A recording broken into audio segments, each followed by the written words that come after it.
Actually, a very strong hero against Seraphine as well. In the mid. Generally speaking, Lesrek is probably one of the strongest heroes. I think absolutely. I think he's actually the best hero in this patch. Yeah, I mean, that's right what now. we've been hearing from everyone in the current patch. Now, so then in that case, C9, do they ban the Lesh now that it's just slipped through and they've gotten both Shadow Fiend and Queen of Pain? I mean, I think one or the other side has to. I guess IG is going to have first pick in the second phase, right? I think the interesting part is that, you know, they haven't picked it, so either side could be like, well, Cloud9 especially could just say, we're going to run the risk and not ban it out, because if they wanted the Lesrek, they probably would have picked it already. True. I think that, I don't know.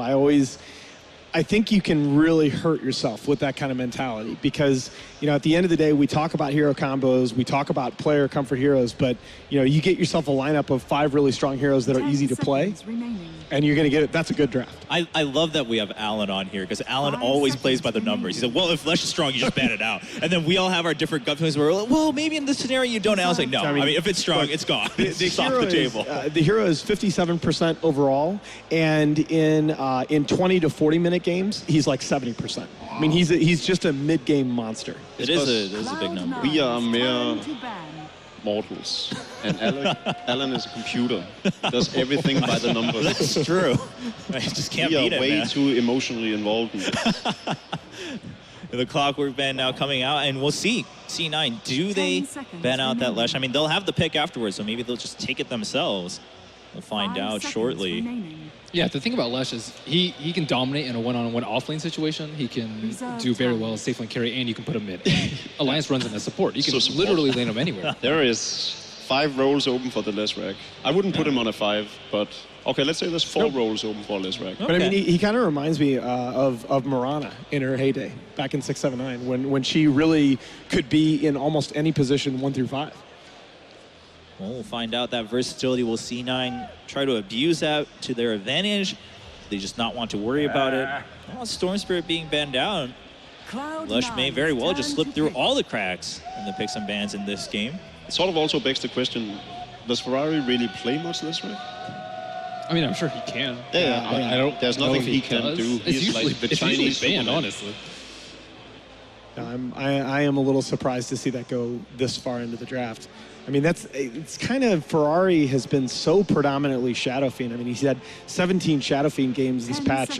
Their next most picked hero is Schwann's Rubik. So, I mean, they've picked him the Shadow Fiend a lot, but yeah, it's actually been Burning that's played the most Leshrac games for them. All right, and the Keeper of the Light coming We all out. know what to expect.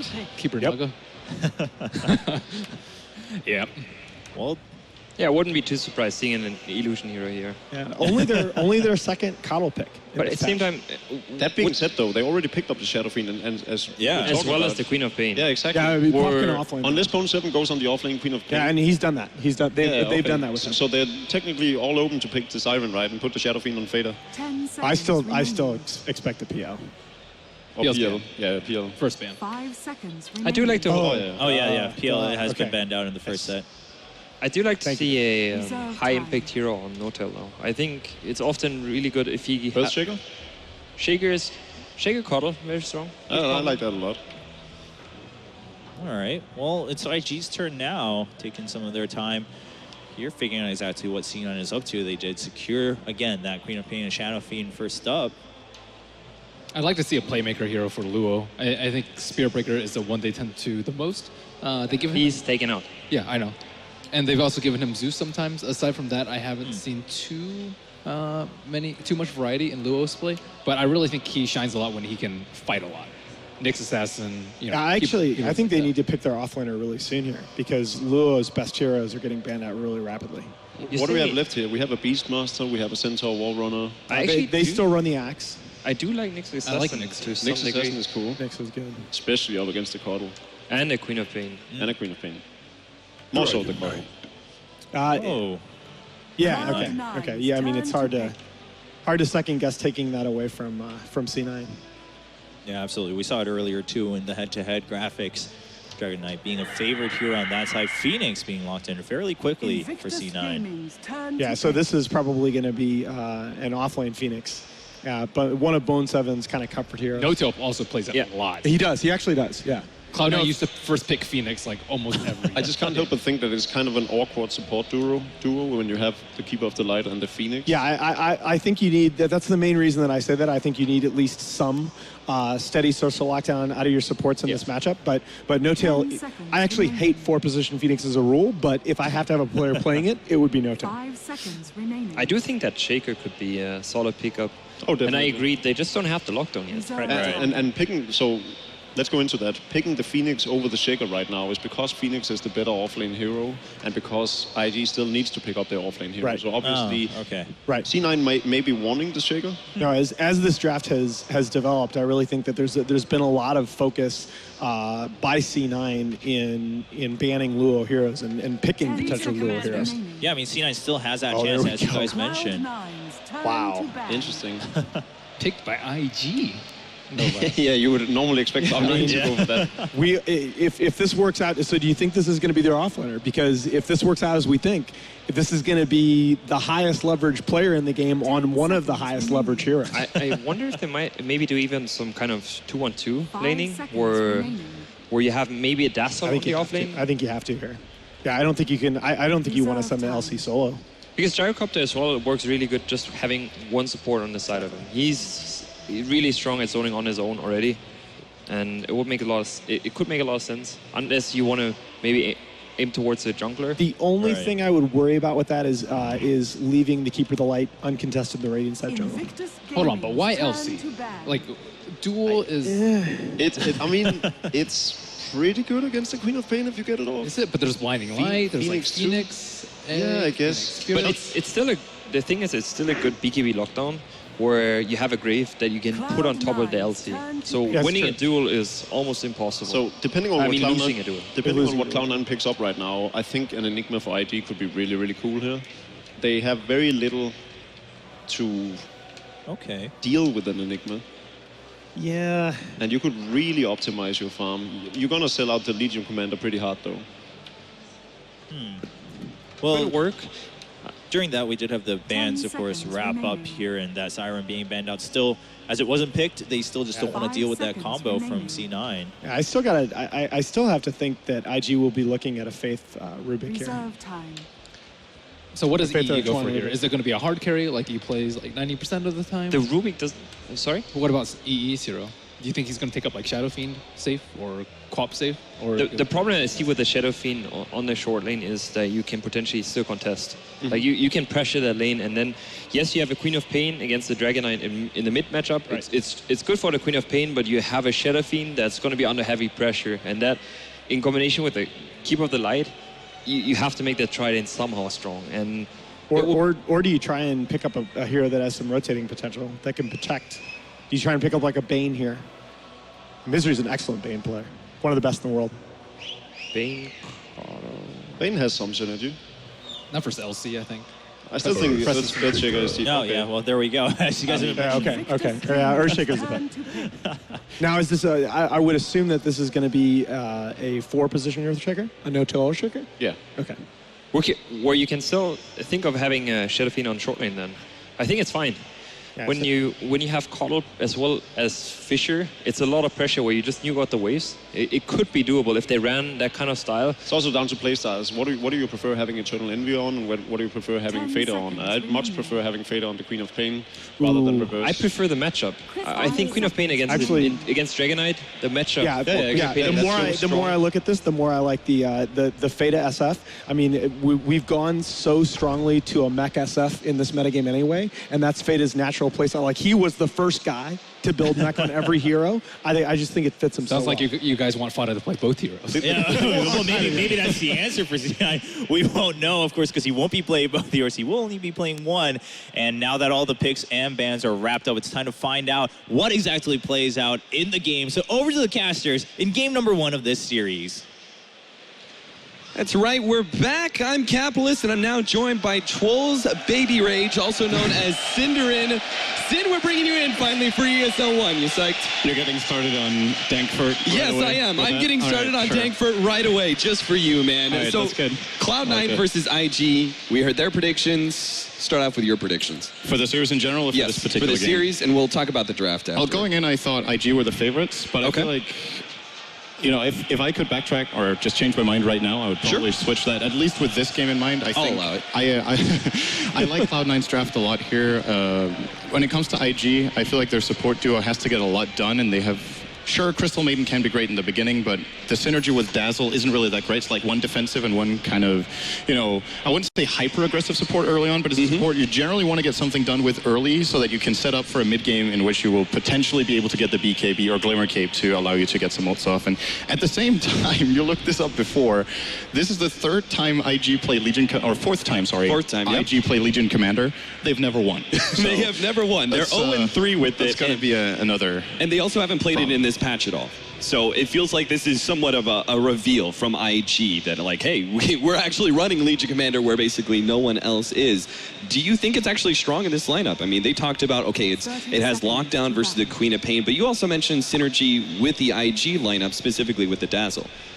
Yeah, I don't think they would have picked the Legion Commander if it wasn't for the Shallow Grave. I think that's the setup they're looking for, where they can, at the very least, have the entirety of the duel expire. And then even if you lose the duel, you at least don't feed over damage, right? Duel's duration is, until level 3, it's actually shorter than Shallow Grave. So there's definitely some synergies to be found there. The problem I'm seeing is, I think it was Hani who pointed it out, or Merlini as well, that you're playing it against a Shaker, against Blinding Light, and against Fire Spirits. Like, how much damage can you actually output with this Legion Commander's duel? I mean, we're going to have to wait and see, but I think he's got a hard game ahead of him. All right, so starting things off here, game number 1, IG versus Cloud9. We are going to be having a pretty normal setup here for the laning phase. We've got our Legion Commander at the bottom lane, Ferrari playing that Dragon Knight mid, and then a defensive tri-lane for IG, trying to zone out the Bone 7 Phoenix. We've got Fauna on that SF mid, and then our bottom lane, an Eternal Envy safe lane carry. Now, we were looking at the draft, and it was kind of like, okay, this Queen of Pain feels like it's got to be safe lane, but this leaves Cloud9 very, very aggressive options with the draft. They don't want to go too late, right? Well, depends how much farm they give to No-Tail, and historically when he plays Shaker, I feel like he gets very little. Even in this game, I'm curious to see if it's actually going to be him or Misery who gets the 4 position on Cloud9's lineup.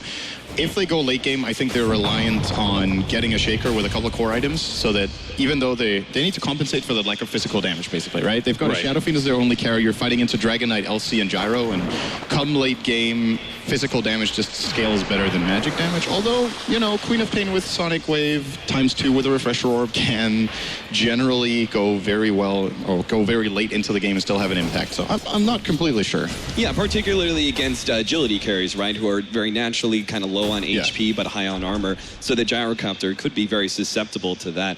Watching both our offlaners here, Bone 7 does pick up his level 2, which is pretty critical for him being able to fight up against supports just like this. Of course, he's already a bit low, so he has to be a little careful. Meanwhile, our bottom lane, we saw our Legion Commander getting some decent CS with the overwhelming odds being spammed out. You see the early Mango going for that 2-minute rune. It looks like IG want to try and snag both, but No-Tail is not going to allow that to happen. He even blocks out Chuan, but Fauna is not there to be able to provide the assist, but maybe they can still get Chuan. Bone 7 is sitting on the side here, and Chuan is dropping quite low. Faith is going to be able to come in from the side and help out a little bit. There goes a heal, and Bone 7 is going to be forced back into a dive. So sure enough, Chuan will be able to escape. Bone 7 is actually the one who gets closer to death. And speaking of Chuan, he's gone for the Frostbite into Arcane Aura build, standard when you run Crystal Maiden in more of a semi-jungle role, which I think is what she's best suited for, as Fisher almost gets Ferrari on the side they were looking for, but didn't manage right then. So Chuan is, of course, providing this aura for the other lanes. It's nice for the Dragon Knight. It's nice for the Legion Commander to have this influx of mana. It allows you to keep running Press the Attack much more frequently than you would usually. But at the same time, I could really imagine a lot of lineups where that Arcane Aura would feel like it had a bigger impact. They're not really benefiting from it on burning. He's playing a safe lane Gyro who's just auto-attacking creeps right now. Or not auto-attacking, he is last hitting after all. But, you know, they aren't getting that much benefit out of the Aura so far. And I'd be curious to see what direction he goes for goes in with his CM build here. To build on that, you're talking about the Aura allowing our Legion Commander to spam out a lot of press the attack. I'm not sure if any of our analysts mentioned this, but because we're having a safe lane Queen of Pain, this means the Shadow Strike is like kind of useless in the laning phase here up against a Legion commander who constantly removes that debuff. Ferrari is going to take some damage here, but fortunately was not pushed to the wrong side of the Fissure. Fata also missing out on that raise. So Ferrari once again dodging another attempted gank from Cloud9. Yeah, it's a little bit of an awkward bottom lane, actually, in which, you know, you can keep removing Shadow Strike with press the attack, and you're like, you're going to run out of mana before me because I have CM Aura. Nope, I have a Coddle. So, yeah. You know, just keep spamming out spells and removing them, and they're kind of doing nothing. But overall, of course, that is going to be favoring the dual lane safe lane of Cloud9 in that bottom lane. And looking over just the super early game stage here, it's a slight lead for the Dire. IG are getting a little bit more out of their lanes, both gold and experience-wise, but I think most of that can, well, I'm not sure what that can be attributed to right now. Actually, when you look at the CS on both sides, it's obviously a very minor lead, doesn't play that big of a role, but C9 are looking good in mid. They're looking good at their safe lane, and both offlaners have, like, nothing. So yeah, I feel like the Legion Commander is just getting a little bit more than our Phoenix, particularly because Overwhelming Odds is coming in and get a little bit of CS. But Lou, oh, now he's going to be punished quite heavily, but maybe Eternal Envy didn't want to make that blink. Oh, dear. And now he just calmly goes back, cleans up a little bit of that camp. Now he's going to run right into Misery. No Tail still sitting on the side, and he does have the mana for another Fissure. Let's see if he can get it. 1 second left. Unfortunately, our Legion Commander going to scoot right on by. And that now score remains at a 0-0 5 minutes in. Yeah, that kill, or sorry, that blink might have actually cost him the kill, where if he just stays on the other side, he can run him down together with Misery, and of course you can just Chakra Magic onto Envy to make sure he doesn't run out of mana. So Fata's already dropping low. The Frostbite's going to come in. Ferrari stuns him up, but he doesn't have another nuke. 1 more second, but the Fissure comes in first. No, he gets the SF before he may just die. The Fire Spirits is taking him away, but he's still alive. Meanwhile, Big Daddy No Tail chasing down Chuan. He does have another Fissure up in just 2 seconds. The second redemption, never mind. Misery says hello. Makes it even, but it's still favorable for IG, who managed to get the first blood on the SF and also got their Dragonite out of danger. Yeah, and that was such a close call as well. I think Fata had done about 90% or something of his Shadow Raise animation when he got hit by Breathe Fire. If he gets that out, I think it would have instantly killed the Dragonite, and maybe they would have traded kills, but that would have definitely been way better for Cloud9 than the situation they ended up in. Top lane being pushed back. One of the big advantages of running yourself a Keeper of the Light as one of the supports that he can actually quite fearlessly go up to that off lane and push back. Now Ferrari is going to be zoned away. All right, that's one way to make sure he doesn't get a rune. He's actually guarding it for now. They want Fata to get this invis. He's going to probably bottle No Tail twice here to get him nice and healthy on mana, which will be the case. So they have a new Fissure again. Here you press the attack. Luo consistently being pressured by Envy, so he's doing his job in the bot lane. I think Luo's 8 CS is good enough for Cloud9 that they've kept him down this much. Yep. But they need their Phoenix to find space, and that's the issue. Bone 7 is level 3, minute 6.5, which, you know, it's not the worst on a Phoenix, but generally Cloud9 are so good at playing around Bone 7's Phoenix when he has a good game that you should really try to give it priority. I think this is his absolute best hero together with Clockwork. Make sure he gets to play it. But how do you do that as a Phoenix? I mean, you're a hero that can't actually really jungle. Do you just try and rotate into mid? I mean, you aren't particularly strong at ganking either. Oh, they could have... Oh, wait a second here. Mid lane, they're going to go on Ferrari. This could be a way of getting experience. Breathe Fire actually going to miss, and there's the Sun Ray. Yep, the last couple of right clicks, and Ferrari does end up falling. Excellent gank from Cloud9. Chuan comes in from the side. A 3-man Crystal Nova, but no real response, and the mana going right back to Fata as well. This is a combination, I don't think we mentioned yet, but the Keeper of the Light with the Shadow Fiend, being able to allow him to just spam raises constantly, will keep the SF probably way ahead of most of the cores on IG. Yeah, can you make like an interesting cycling of Shadow Raises where you Chakra Magic first, and then that one raise will have short cooldowns? So oh, yeah. 4 raises in a row. That's a little... It's difficult. Oh, Birdie in some serious trouble. Actually. He's going to drop the ultimate, just trying to clear Fata away, but now he's going to go for the TP Big Daddy. He doesn't actually have any mana to be able to throw out another Fissure, nor the cooldown, but at least they get the deny in the tower. Now, Chuan comes in from the side, trying to finish off Misery, but he doesn't have enough damage by himself, and he's actually going to be playing a little bit of juke through the trees, and it looks like everyone will get away to safety here. A lot of rotations, but not a whole lot of kills. And to answer your question about how they can maybe try to enable their Phoenix a bit more, one possibility is, of course, to stack the jungle and not let Phoenix farming it himself will take a lot of time, but you could obviously just help him with like Shaker Coddle or even the Shadow Fiend, just clear it out, and maybe you let Shadow Fiend take the gold, but Phoenix take the experience. I think that would be one way to bring him into the game. Alternatively, they could have maybe tried to rotate up the Shaker a little bit earlier in the offlane to give him a little more of a just a safer start. But I think the plays No-Tail tried to go for would have been really high value if he just had a little better timing on the fissure. So you can't really fault him for it, because if they catch Dragon Knight on the right side, they would have maybe found 2 or 3 kills in that mid lane, and then it doesn't matter that Bone 7 would have had a bad start. Yeah, another option possibly, like Fada can full-time jungle practically at this point, right? Especially with the Chakra Magic. Maybe our Phoenix can then adopt that middle lane for the experience to level 6, at least when the top lane isn't pushed in like it is now. Unfortunately, he is just about to crack up level 5, but we still have that Supernova that's missing on the side of Cloud9, and obviously that's going to be a critical part of their team fight. And looking at the top lane, interesting to see that they're giving No-Tail farm priority. I think they really want these arcane boots, even though they have a Coddle. He can't be with the Shaker at all times, and you got to make sure this Shaker has more of an impact. He's found 1 kill in 9 minutes, which isn't amazing. It's not terrible either, but he's definitely the playmaker they're looking for, because when you look at their lineup, as far as ganking goes, he's like the only one, right? They have no real good setup. They have no really good slows. Keeper of the Light hasn't skilled Mana Leak, which I think is the right choice as well. Fada is mega dead. Yes, it is. That's a 4-man smoke rotation to be able to catch him out. Meanwhile, Luo at that bottom lane does manage to get away once again with the press the attack, actually maxing that one out over overwhelming odds for now. I mean, it's got so much value against the Queen of Pain, and obviously has played a large factor in him being able to survive so long. This is one of those smoke rotations, by the way, that are really good if IG can convert it into some sort of collateral. They find the gank in the Dragon Knight's lane. This is very classic. You kill the mid-hero, he's off the map for about 25 seconds, and you start laying into the tower with the Elder Dragon form. But good defensive play from Cloud9. They reinforce the mid lane with especially the Keeper of the Light, but also Phoenix just going for a little bit of an Icarus dive, just intimidating IG to go back here. It's still a very successful gank for them regardless. Yeah, but even then, like when they force the rotations out from Cloud9 to be able to defend that tower, that just means the bottom lane and the top lane are wide open. We saw Luo really take advantage of that by aggressively pushing forward and clearing out a creep wave.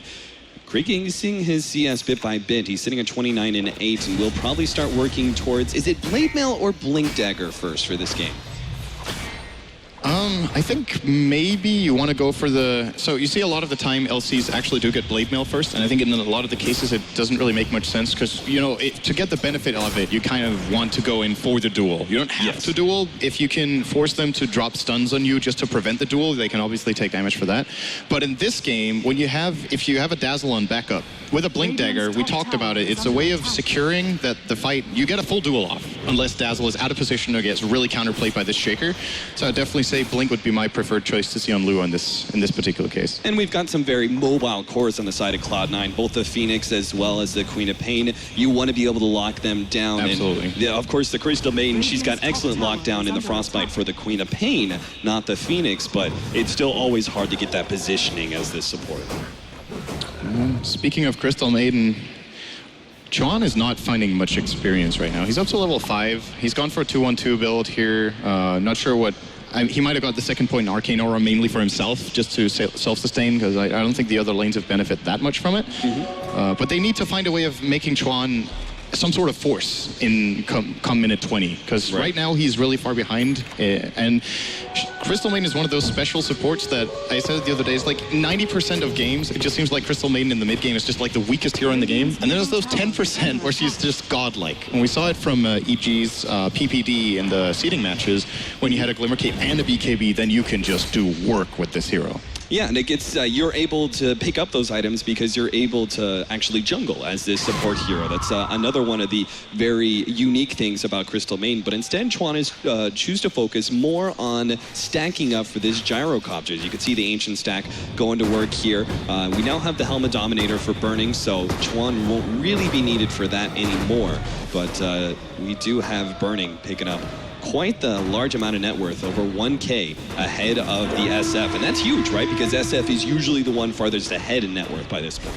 Absolutely. That's one of the heroes you generally, I think, maybe relative to its pick rate, it might be the hero that's on top of the net worth chart the most. It's very easy to stack for. He's very effective at farming the stacks and pushing out lanes at the same time. So yeah, being ahead on the gyro here is definitely a big deal for IGS. Here comes the push a little bit from Cloud9. They do have their mech on Fata and Blinding Light, as well as the Recall are available, but they're all 5 down there, so Recall not really going to provide much. They were really hoping to be able to get a gank on Luo, I think, but unfortunately, that was not successful, and it seems like they may not have the strength to take this tier 1 tower because they don't want to give up this middle tower. They do manage to get the last right click there. That was actually the poison from Ferrari's Dragonite that managed to get the last hit on the tower. So very fortunate in that regard, and they still keep their offlane tower alive. What is this? That's a first for me. Wow. That is super interesting. Oh, when you have the Maiden Aura, maybe you can pull it off, because this item is actually pretty expensive to use. Yeah. It's 130 mana cost and 16-second cooldown. And Dragonite is a special pickup, but there's so much magic damage on Cloud9's lineup. I think it's a really creative choice here from Ferrari, generally picked up by supports, but this is the kind of game where you can see it working on a core Dragon Knight. Yeah, I mean, the only physical damage that's going to come out is from the SF, and he's still primarily magic damage at this point in time. Maybe later on after the BKB and perhaps even a third item after that, we could see a lot of physical damage coming out from our SF. But even then, obviously, our Dragon Knight won't care that much because he's got almost maxed out Dragon Blood now. He is really tanky. As long as, like, the challenge for Cloud9 is going to be, if they want to kill Ferrari in the front lanes, they have to come. Oh, this is a bit of a bait, though. They managed to catch Eternal Envy, but look at the number of heroes behind him. Luo is in a bad position here. He's going to need that Shell Grey, but unfortunately, our Dazzle, as well as our Crystal Maiden, have already completely abandoned Luo. They tried to go for the gank. There was an obvious bait there from Cloud9, and the supports go ahead and say, cut their losses. They're not going to try and fight that one. Of course, this means that their Tier 1 tower bottom lane will end up going down finally. It's going to be claimed by Fata, so he might be maybe closing it on burning. He's currently 900 behind. It was more than 1,000 last time you checked, I believe, so catching up a little bit. But just looking at the relative strength of these heroes, like how much they do with the net worth, I think most of the time if you compare, like, let's say a 10k top lane, good fissure onto Ferrari. Is there a hole? Oh, Boat 7's actually trying to block it out a little bit. There goes that Glimmer Cape Ferrari. They don't have any counter vision. He will be able to get some distance. Eternal Envy still sees him, managed to pop off the ultimate. Ferrari is going to be dropping here. There's no saving him. Cloud9 up 4-2. And it seems that Glimmer Cape does not pay off, at least this time for the Dragon Knight. Cinderin, you want to theory craft a little bit why he chooses the Glimmer Cape at this point, rather than, say, the early BKB that is usually so much value for a DK? I think he's looking for a little bit of a hybrid solution here where he can both use it defensively but also find a means of engaging. If he goes for the flat out, just the BKB, Cloud9 can just hold him at bay, I think. They can easily push out the waves. I think if you look at IG, they're looking for multiple ways of engaging fights so that they can take the fight on their terms, and this is obviously a very good way of doing it. And also, if you look over Cloud9's lineup, they have both of their cores are really magic damage dependent in the early mid game. So in theory, it's really good, but that kind of situation, you know, it doesn't really matter what item you have if you get 3-on-1 like that minute 15. So the Glimmer Cape delayed the inevitable a bit, so at least that's something. Right, so basically you're saying that it can. So he could turn it into a Shadow Blade later. Yeah, that's actually a really good point, right? Because I was just about to say the two most popular items on a Dragon Knight, one being the Shadow Blade and two being the BKB. This is sort of a poor man's version of both, right? You get the initiation factor of the invisibility, but you also get the magic armor increase, which is, you know, obviously not as good as BKB, but it does give you something at the very least versus all this magic damage. And you could even consider disassembling this and going for the whole efficiency or getting the most out of both items where he gets a Shadow Blade and a pipe, but I don't know if you want to go pipe in this game, even though on paper you look at Cloud9's line, you're like, wow, AoE spell damage block is incredible. You're still going to be tanking so many, like the slow from Phoenix, the blind from Caudal, the fissure. So it's great if you can negate damage, but can you actually deal? So Cloud9 are staying very grouped up right now. They have the Glimmer Cape to deal with from the Dragon Knight, which is potential initiation. Obviously, the biggest factor being our Blink Dagger from the Legion Commander. This does leave opportunities, though, for IG to simply outfarm Cloud9 because they've already been kind of in that position where, you know, they got ganked 3-man at top. There was also the counter gank at bottom where they baited out the Queen of Pain. It seems like IG are like, okay, Cloud9 are fully grouped up. Now all we have to do is just split up and outfarm them, right? Yeah, I can see that. And the problem with that Cloud9 will be facing is what's the win condition? When are they able to take tier 2s and go high ground against this IG lineup? As we might see a fight breaking out in the bottom lane here. Luo running in. This is going to be a big opportunity for either side. Bone 7, he will be able to get off a really good supernova if he wants to, but it's just not necessary. IG have already lost the Legion Commander, and once again, the two supports are going to try and abandon ship. Unfortunately, Chuan, this time he will be caught. He's going to go for a TP out, but immediately Cloud9 do see him and give him the right click. 6-2 now to the favor of Cloud9. That net worth, though, tells a slightly different story. IG are a bit ahead in both gold and experience for now. Still a decent swing up for Cloud9, closing in on a 0 gold game, I think. There's that efficiency, by the way. We have Shadowblade and then Casual Cloak for Ferrari. Yeah, I think it makes a lot of sense. Well, he didn't get that much out of the Glimmer cape, I guess, but it looked cool. He gets some style points for that. That's something, right? Yeah, if anything, it may have baited him into a bad position at top, but all is well. IG are still not out of this, that's for sure. Cloud9 are going to be able to take a tier 2 tower at the bottom lane. It seems as IG do not have a glyph, nor are they positioned to be able to defend. Again, it looks like they are just willing to give up a certain amount of map control and towers to Cloud9 in exchange for out-farming them by split pushing the lanes. Yeah, I'm wondering if IG could have potentially held this tower. I was about to talk about how when it comes to tier 2s and pushing the base, how strong will Cloud9 really be? They don't have the Ags on Coddle, which they're obviously working on and will make a huge difference for their base pushing capabilities. But until that point, you're trying to push into a Dragon Knight who can fairly easily go to the front and use Breathe Fire and maybe even threaten you with a Dragon Form Dragon Tail. You have overwhelming odds, and you have the Flak Cannon as well as Call Down. So between IG's heroes, I think they had enough wave clear, but at that point in time, they were probably just too much out of position and didn't really want to commit. And if they want to take the farming path, that's fine, as Misery's going to get caught out here. I don't think he's going to die, actually.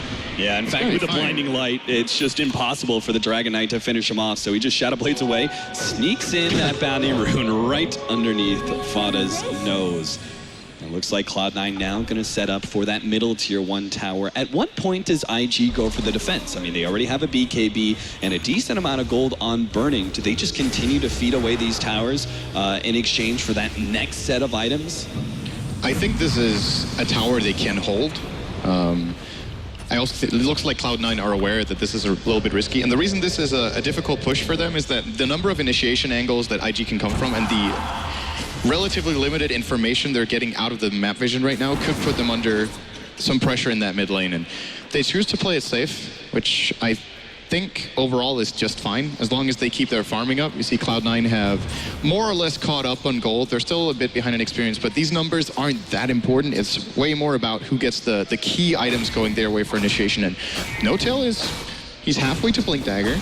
They've, the Coddle is almost 2/3 to his Ags. I think those are the two key items to definitely look out for, in, of course, addition to Phoenix's level 11 and 16. So Cloud9 have got some really good things coming up for them in the next 5 to 10 minutes.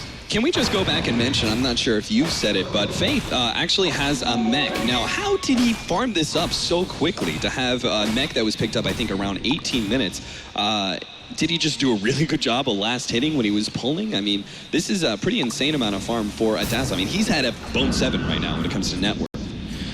I didn't pay too much attention to it. I think he did quite a bit of wave pushing just with Shadow Wave a couple of times. And then, of course, if it comes to jungling, he is pretty effective at it. But yeah, I agree. It's pretty surprising how much Faith has got, especially when you look over how IG play usually with their supports.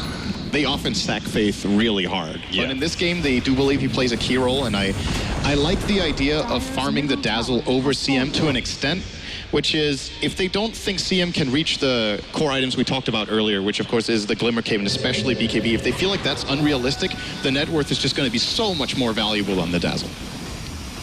Ferrari still pushing that top lane in as much as possible. Looks like he...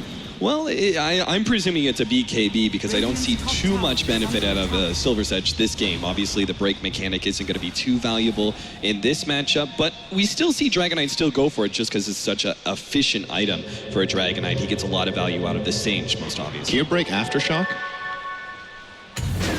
Possibly. Initiation. There goes the BKB. Burning turns around trying to kill the egg, but he now actually has to just try and TP out. He does get away before the right clicks are there, but our poor Dragon Knight. Meanwhile, bottom lane, Big Daddy No Tail gets off the Echo Slam ahead of Luo, who's trying to finish him off. Just needs one more right click. Oh, no, it's not actually enough damage. The poison is taking him down. Looks like he will go down eventually, but not before he gets off some sort of vengeance with the Fisher. Luo, with the TP out, will be successful, and same goes to our Dazzle. IG playing that quite well. They didn't get get the added dual damage, but at the very least, they still got the pick-off, forced rotations, and didn't lose anybody at bottom.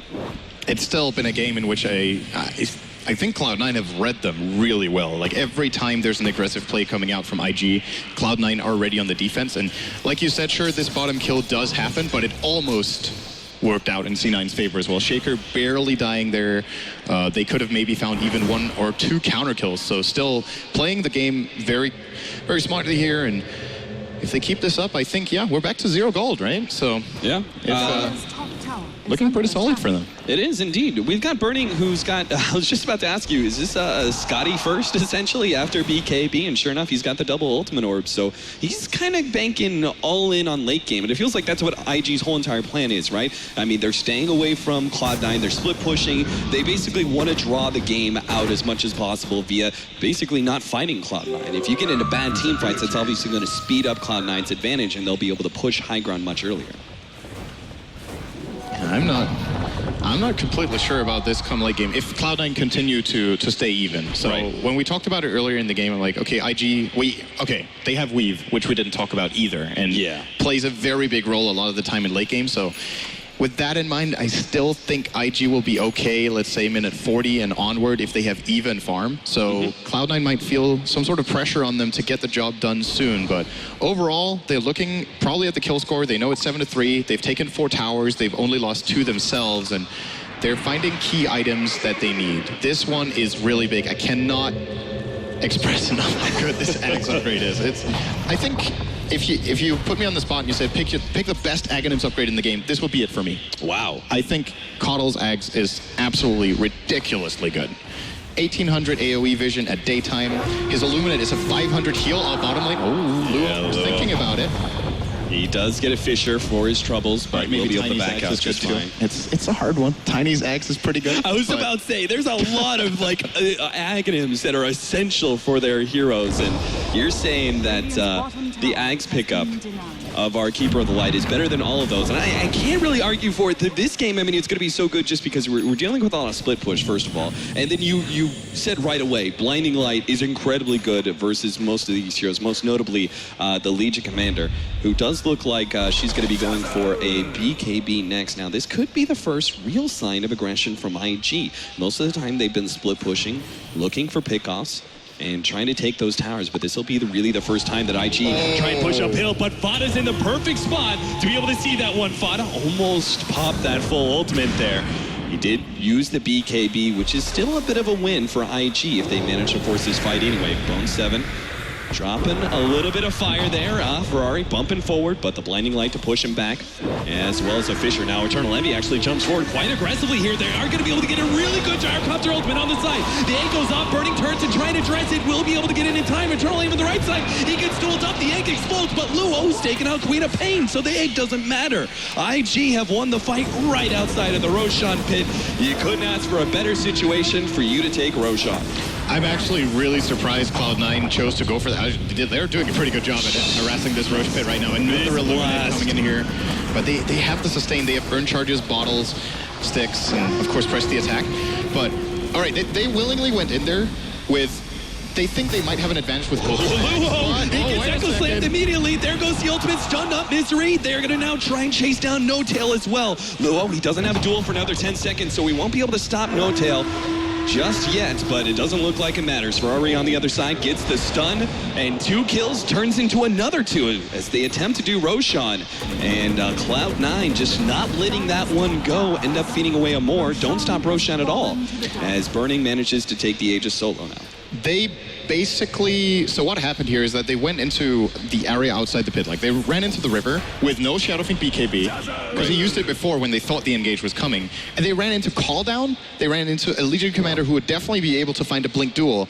And their heroes are not good for this kind of fight unless they set it up themselves first so they can get the AoE combo. By the way, they already used Icarus Dive, I think, on Bone 7 as well. So his Supernova was in a pretty awkward position all the way to the bottom left. Just, considering how well Cloud9 played the early game, that one's just a one-off fight. That was not good. Yeah, it felt like Eternal Envy made the call there with its aggressive blink forward that since they blocked off the Dragon Knight, they can go for that pick off. And maybe he just thought that there wasn't as many of the IG members as there actually was, because Ferrari, the big tanky Dragon Knight himself with that casual cloak, which is now gone, by the way. He now has adopted the stronger Glimmer Cape with a BKB, and he has the full 10 charges available to him. Where do you go after this point? I mean, again, we go back to, is there enough value in Silver's Edge without the break being utilized for you to be able to grab it, or do you go for something else entirely? Oh no, Envy! That was greedy, and he pays for it big time. Luo snags a duel, and this time it is a win, our second win of the game. I don't think Silver Edge is worth it here for Ferrari, like you said. There's not enough value in break, I believe.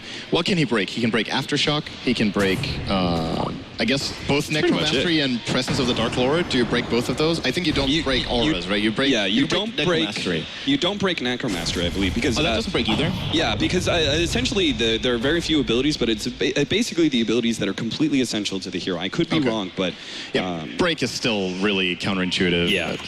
So Cuirass most likely. You don't break. That's one of the most popular items for a DK. I definitely think AC is good. They have great synergy with it with their heroes. They already have the plus armor and the minus armor from Weave. They have a great spread damage carry in Burning's Gyrocopter, and of course they will be able to win duels even faster with Luos. I think AC is just a no-brainer here.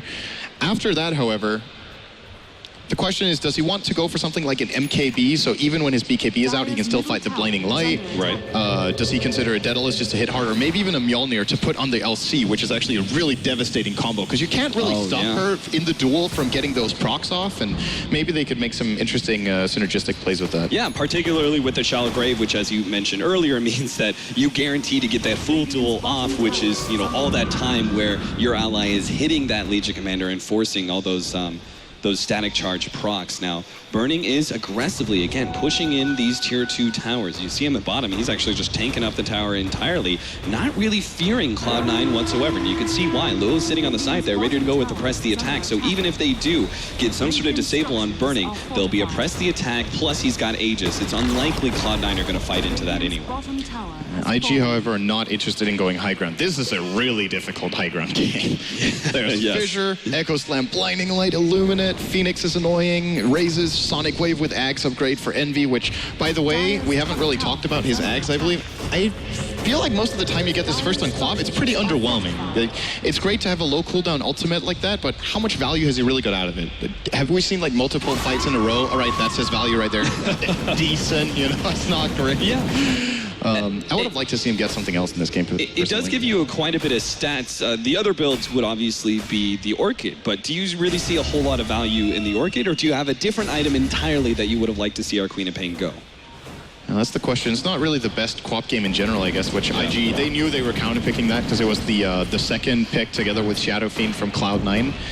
Now that you put me on the spot, I still don't think it was the best choice, but not the best Orchid game either, I should point out. Yeah. Maybe you would have thought about even something like going in Necro 3, I think could have been pretty cool in this game. Mana burning some of IG's key heroes, especially Dragon Knight early on before he gets BKB. He's completely useless without mana, that hero, more or less. Right. And it's great against Jara's Flat Cannon, he kills himself on the book, etc., etc. So I think that could have been a cool itemization from Envy. But ultimately what you're saying is it's just not really a good Queen of Pain game. Eternal Envy's going to have a hard time pretty much no matter what until we maybe get into very late game where we've got the Refresher and Scythe of Ice that comes in.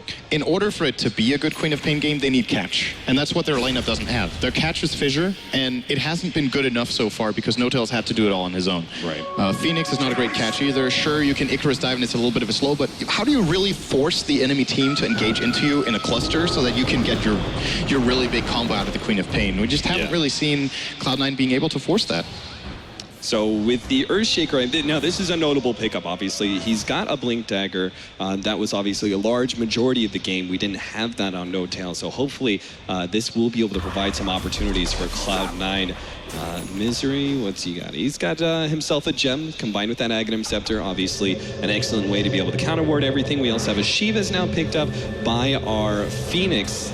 Eternal Envy, is he going the right-click build? I mean, with this, I've seen this plate mail, and I even saw him pick up the Shiva's recipe at one point, and then I believe he immediately sold it because the communication was there from Bone 7. No, I'm going Shiva's.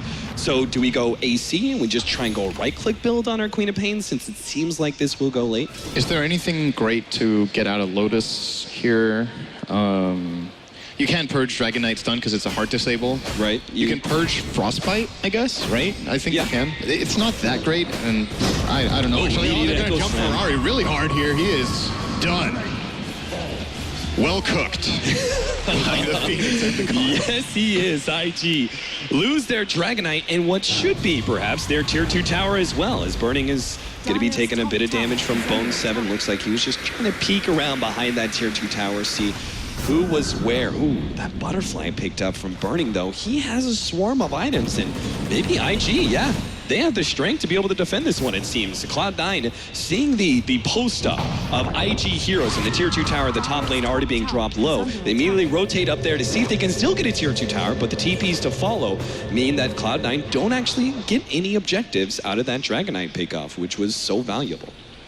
At the very least, they force out some sort of rotation and they put pressure, but you know, in most cases you would definitely expect at least to be able to get one tier 2 there. But I think they made the right call not going for this tower, not knowing whether Dragon Knight has buyback. If they initiate and dive deep on this tier 2, that could have been a disaster. Sure. It's very difficult for them to kill Burning. As I say that, they might actually try for it now. They're just harassing, forcing a rotation once again, but Luo's there. And of course, engaging on Burning is hard because, as I mentioned earlier, the only real engage they have is Fissure, or maybe the whole combo from Shaker. They can just remove one of the stuns with press the attack and he get BKB.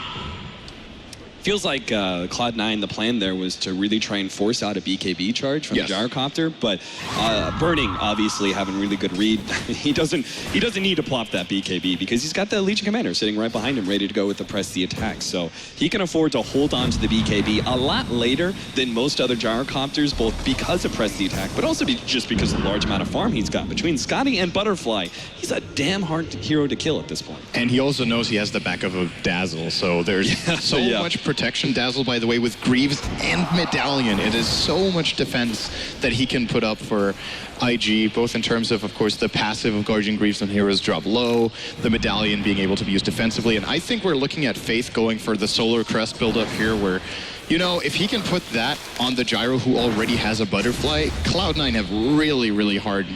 I don't think they can kill Burning, actually. It's almost impossible to imagine. Shadow Fiend not really having an MKB yet. And should he get it, does he still hit hard enough?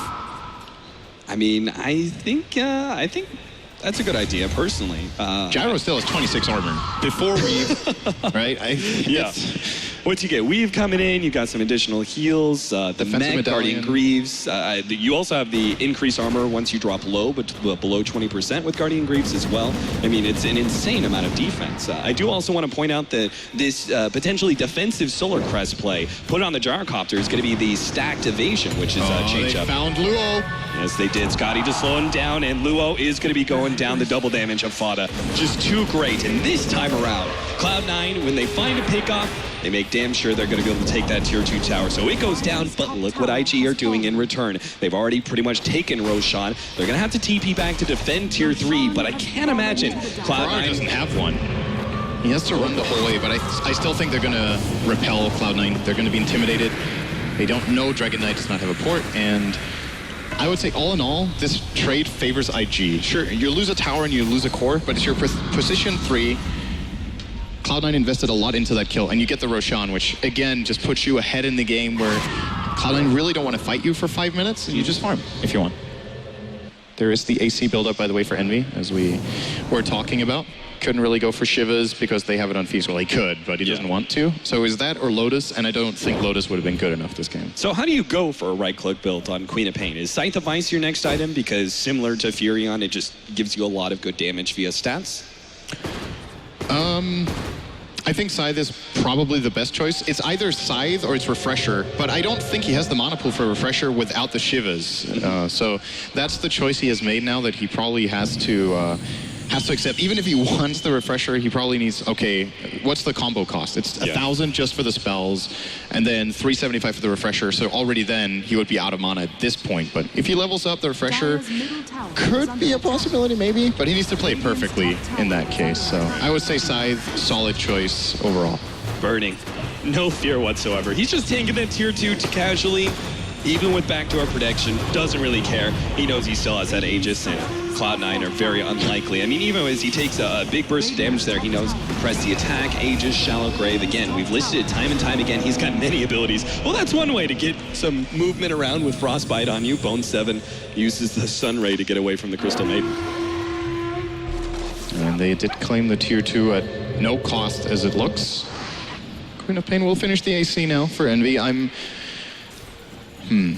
wondering if Scythe is his choice. I think it's good, but at the same time, it might not do enough. Do they have like any sort of really good amplification item they could go for that could set them up for more damage? I do believe that is the problem they're going to run into, that Scythe is great for the control. Of course, the int from it is decent for damage buildup, but I don't know if it's enough. I'm wondering if he wants to think of something like a Deso or maybe even a Daedalus without BKB, which is difficult, but might just be necessary to kill Burning. Yeah, you may just have to go for sort of a all glass cannon, like all offense sort of build, just to be able to take down the Gyrocopter, simply because our SF doesn't have enough farm, right? Like he is just now trying to get into his second big late game item behind the Scotty, and that doesn't feel like it's going to be enough against a Gyrocopter who's basically 6-slotted. Like he still has that Aegis, but once it's gone, I'm sure he's going to have enough farm to think about his basic last item. I think he's more like 7-slotted with all these defensive items his team has for him as well. It's not even, he has a net worth of 25,000, but when you look at all the stuff they can put on him from their allies, this is a 30k carry you're looking at right here.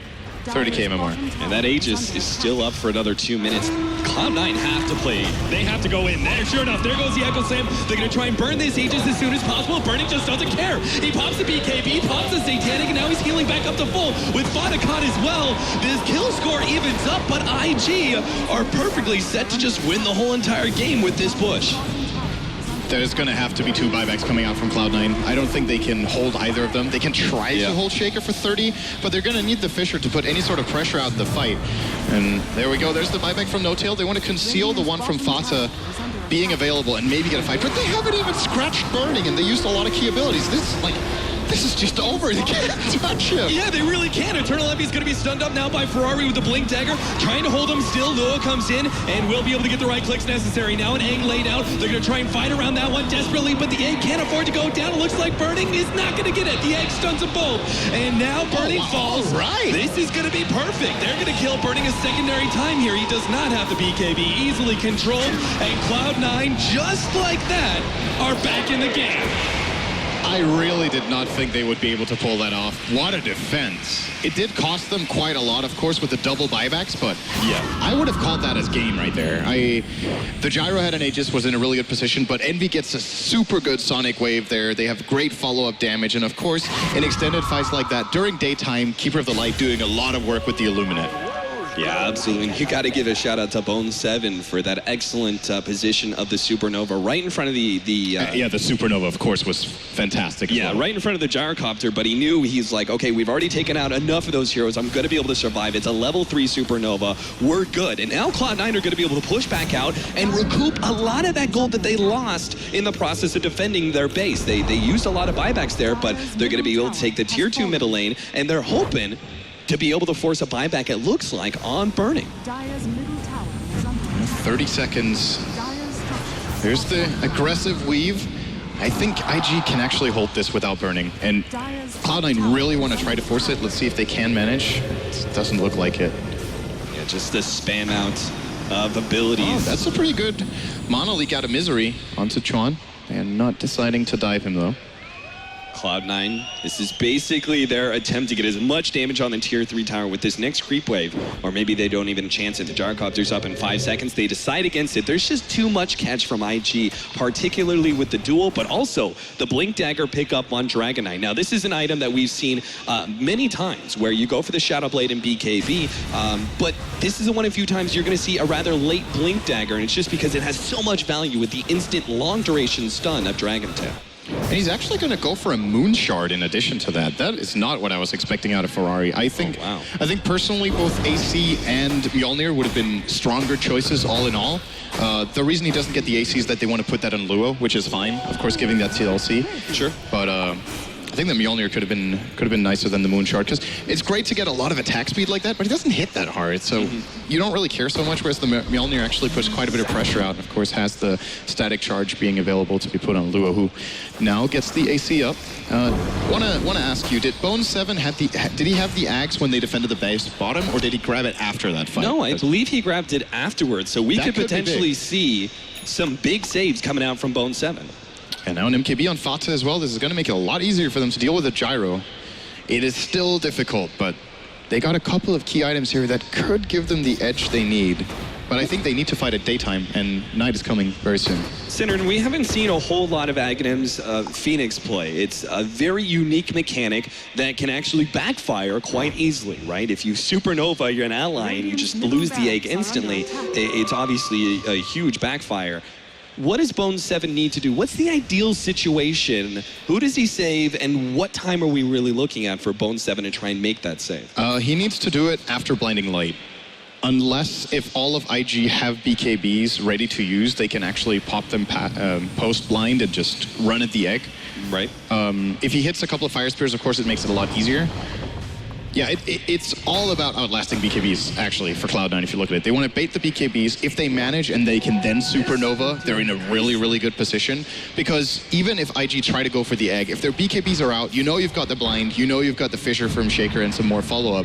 And maybe there's, of course, the Shiva's aura and maybe a couple of Fire Spirits. So that's the ideal situation, which is a pretty tall order. Because when you look at the fight so far, IG don't have to use their BKBs that early most of the time. Yeah, I'm just smiling because I love this pickup from Bone 7, coupling the Ags upgrade of the Supernova now with the Blink Dagger. As if, like, Icarus Dive is not going to be enough of a gap closer to be able to save his allies. He wants that instant blink forward and potential save. And also, after the Icarus Dive goes off, it can be a quick escape as well.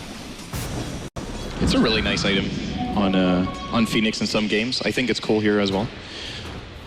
But, of course, he needs to be able to cast it. So if he's in the middle of the fight in the first place, you can reset your blink by finishing your supernova, but the idea of it is to set up the supernova. Yeah. So that's not really that useful. But maybe you can get a cute play with it at one point where maybe they bait Envy or something like that, and he saves him last second.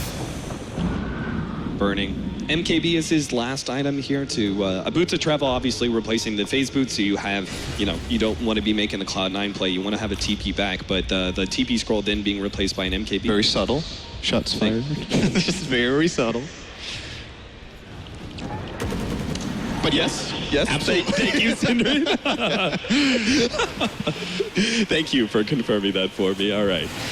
45 minutes in, a tense game indeed. We haven't really seen a whole lot of kills in this game.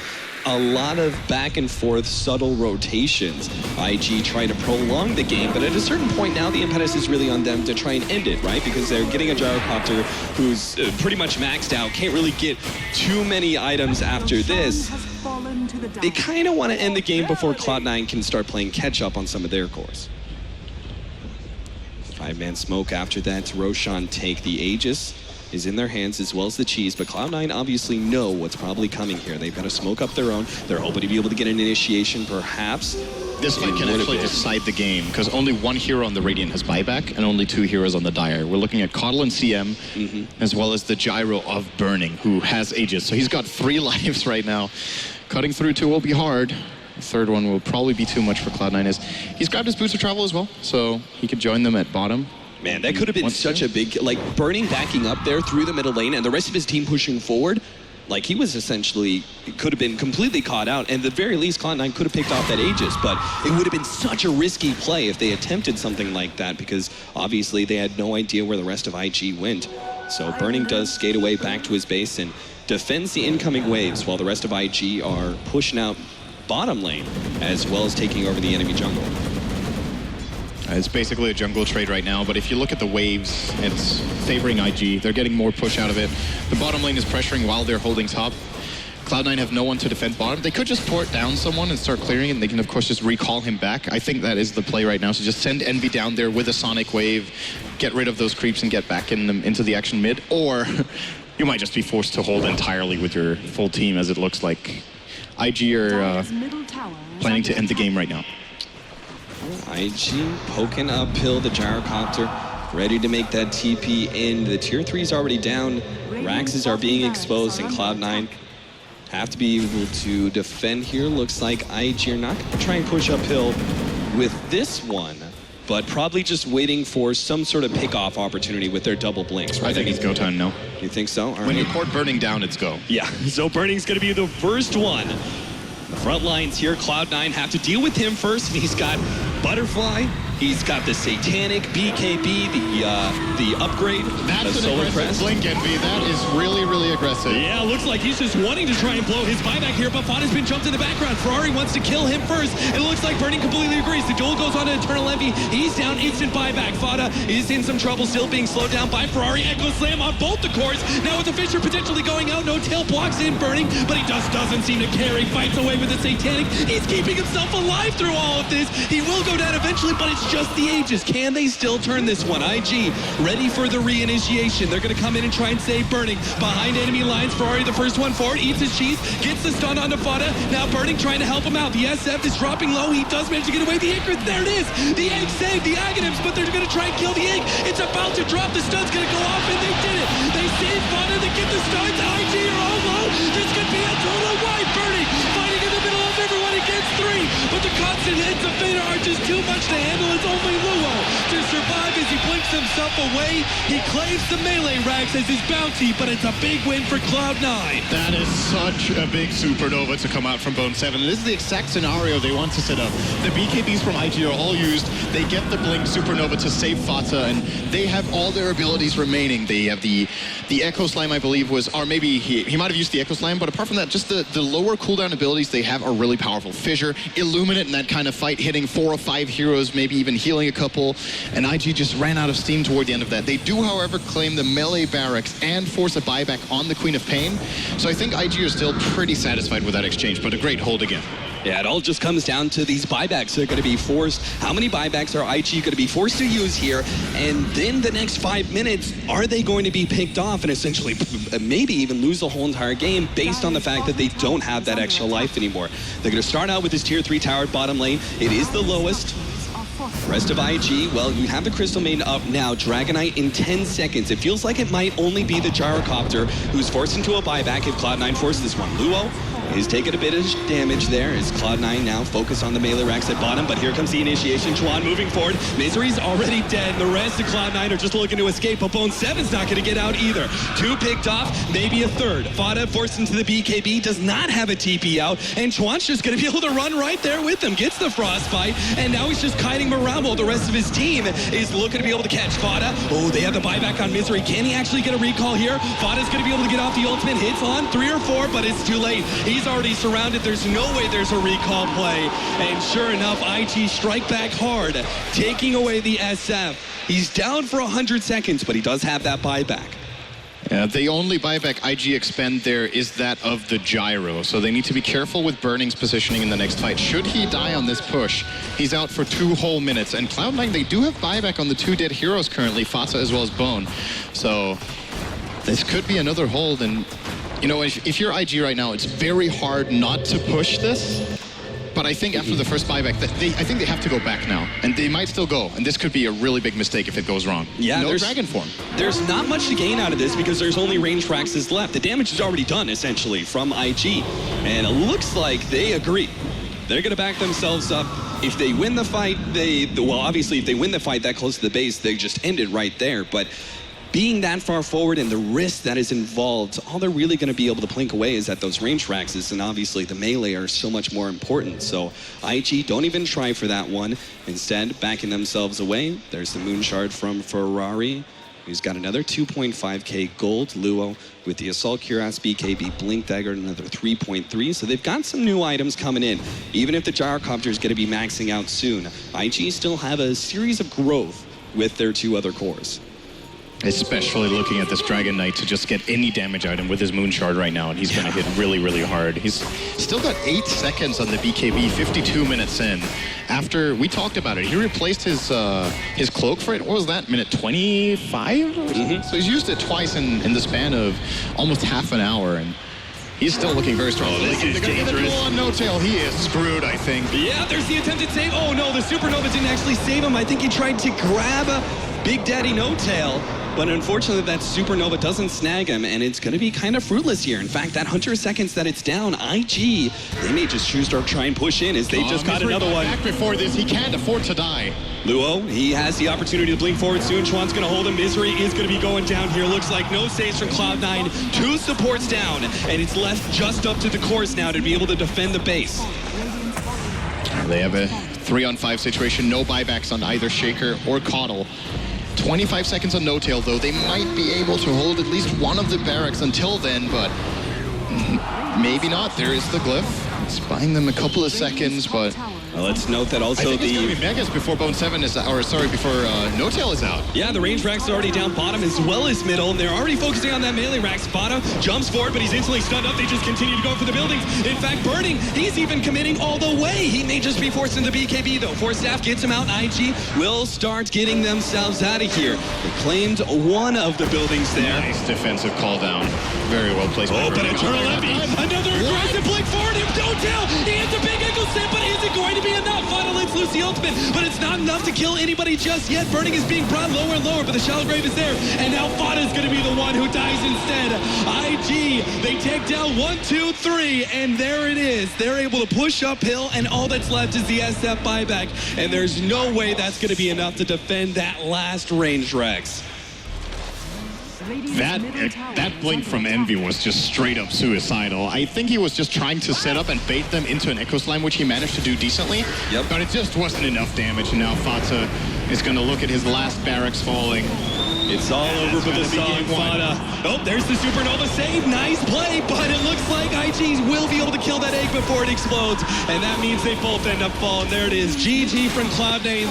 They fought to the bitter end, and it was coming down to that mid game where IG almost like kind of lost control there. They'd evened up in the net worth, but then they managed to get hold of the game again, and Cloud9 still fought for the late game. Unfortunately, IG, really good team fights pushing uphill in particular. I mean, you said how dangerous it was to go uphill against the swarm of abilities that Cloud9 had. They were just too tanky. And you look at Cloud9's lineup, and the main issue their lineup has is that it's super good at AoE damage and control, but they don't have catch, and they don't have really good single target. Apart from the Shadow Fiend, if he gets really far ahead, which he was doing fine, but not getting enough hard hitting, you just send in the Gyro or the Dragon Knight with all these defensive abilities, and Cloud9 have to expend major AoE abilities as well as buybacks to hold every single time, and the moment they make a mistake, it's just over. All right, well, you've heard our analysis for game number 1. We're obviously going to cut to the panel for their thoughts post-match of game number 1, but first we have a short commercial break.